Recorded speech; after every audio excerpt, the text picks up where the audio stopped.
Today, new music from singer-songwriter Noel Gallagher. We reminisce with pop legend Olivia Newton-John. Actor Daniel Craig is the new James Bond in Casino Royale. And later, Toby Lightman and Derek Trucks perform off their new albums. Plus, Broadway director Richard Eyre gives us a spoonful of sugar with Mary Poppins. Today is Sunday, December 3rd, and this is Breakfast with the Arts on A&E.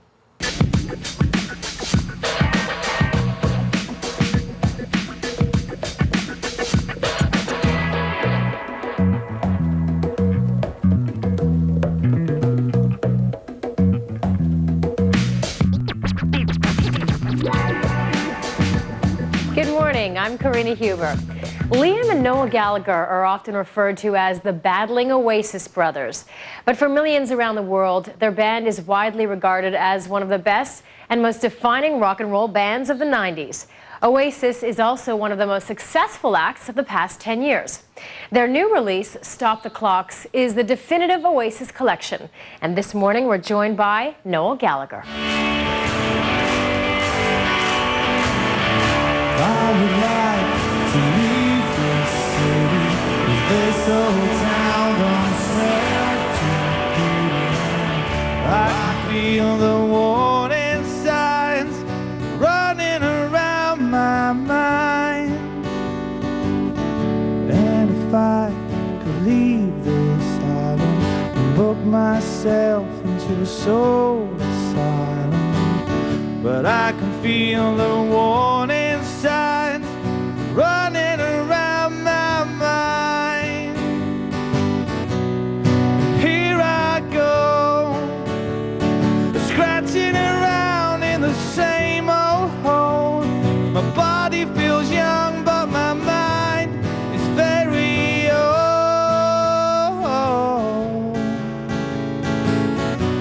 So what do you say?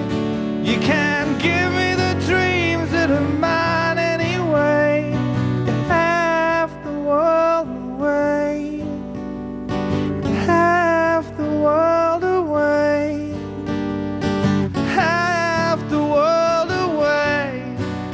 I've been lost, I've been found, but I don't feel down. I guess each songwriter has a different process. So mine is, I strum a few chords on the guitar and I'll happen upon a melody. You know, I'm not one for aggressively pursuing my songwriting. It's not something that I kind of devote a lot of time to. If a melody comes and I'm just kind of playing the guitar and it sticks, then I'll kind of go around that a few times. I don't record things into tape recorders or anything. And if I can remember the melody first thing in the morning, it usually means it's a good song. But then I struggle with the words for months and months and months. Find me a hole and I'll in. I can feel the warning signs running around my mind. But here I go, I'm still scratching around in the same old hole. My body feels young, but my mind is very old.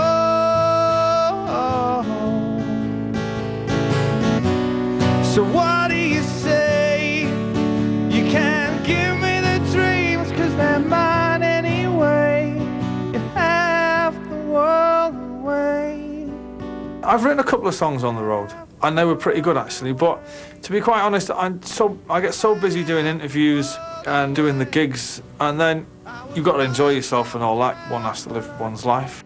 I don't aggressively pursue my muse at all. You know, I wait till it finds me. I find that suits my way of life better. I think if you write on the road, you know, you tend to write about being away from home, and nobody wants to hear about miserable songs about being in the middle of nowhere, pining for your girlfriend. It's not my bag really. Don't feel down. Don't feel down.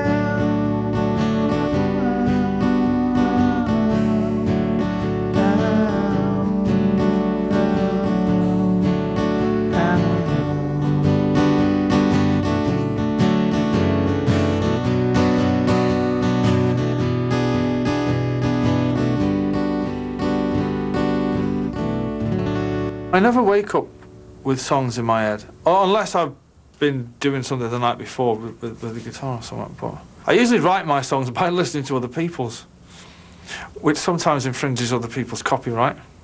But, you know, we don't worry about that. Keith Richards said once that, you know, he who has the best record collection tends to write the best music. And I find that listening to great music helps me write great songs. Today was gonna be the day, but they'll never throw it back to you. It's not one of my favourites, but it is a great song. Not to do. I don't believe that anybody. I've heard a version of it by Ryan Adams, which I think is brilliant. And Mike Flowers Pops covered it as well. Yeah. Somebody on Radio 1 when they first played it said that they'd found the original Wonderwall. They played it on Radio 1 and the premise was, the blagging bastard. They found this tune from the 50s. Well, there's this tune doing the rounds in England that they're claiming, and I was like, really? And somebody played it me down the phone, and I was like, you bunch of dicks.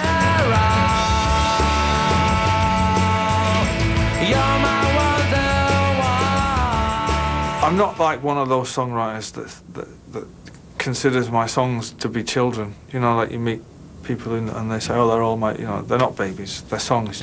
I think Live Forever, because it announced us to the world. We were kind of a British phenomenon up until that point.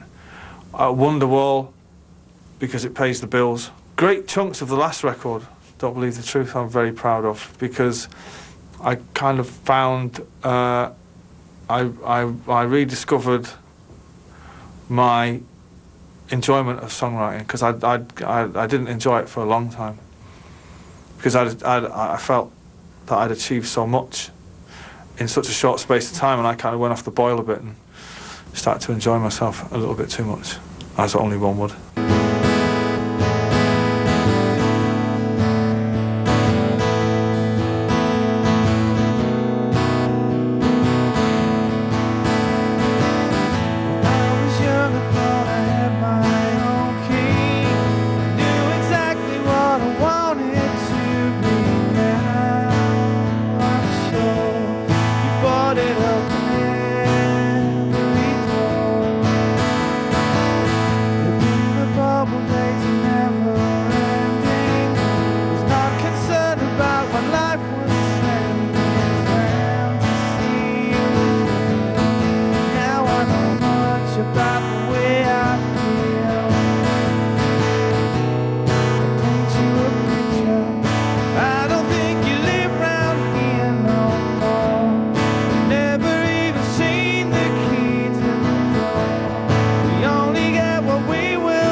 The album, it's not a greatest hits, it's a best of.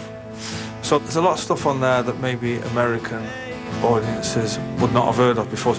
Wonderwall's on it and Don't Look Back in Anger. I guess the most obvious ones are on it. But there's a lot of B-sides and a lot of album tracks. Because we don't release singles in America, I guess it would be kind of fascinating for the American record buying public, because there probably will be quite a few songs there they've maybe never heard of before. Now my life has turned another corner. I think it's only fair that I should warn you, dreaming while you can. Maybe someday I'll help you understand. I'll paint you a picture, 'cause I don't think you live round here no more. I've never even seen the key to the door. We only get what we will settle for.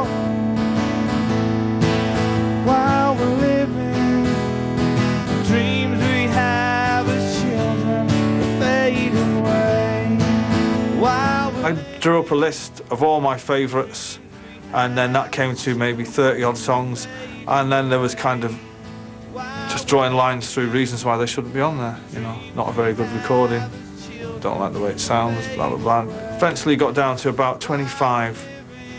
Then I felt the album was too long, because the way it's structured, it's like a concert, it's like a gig. It's kind of put together like a set list, and it's roughly about the length of time that we would play in a show. So there's probably 6 or 7 songs that should be on there, but they're not, just because they just didn't fit with the flow, really. But I kind of enjoyed it.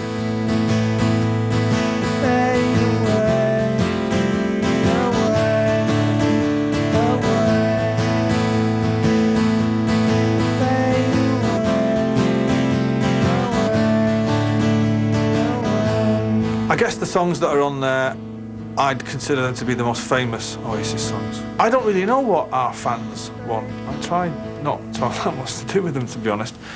Not because they're not nice people. I don't know, sometimes people, when they meet you, they want you to be something other than you're not. We've never really changed our sound that much, because we loved what we sounded like in the first place. I don't really feel the need to change it just for change's sake. But when we play gigs, we give the fans what they want. You know, people who've bothered to get out of their chair and pay the money to come and see you deserve not to be, you know, rock stars or bands or say we want to challenge our audience. What do you want to do that for? You know, I just want to please the audience. I don't want to challenge them. There's more of them than there is of us. It could end in a fight. We'll be back in a moment with more from Noel Gallagher of Oasis.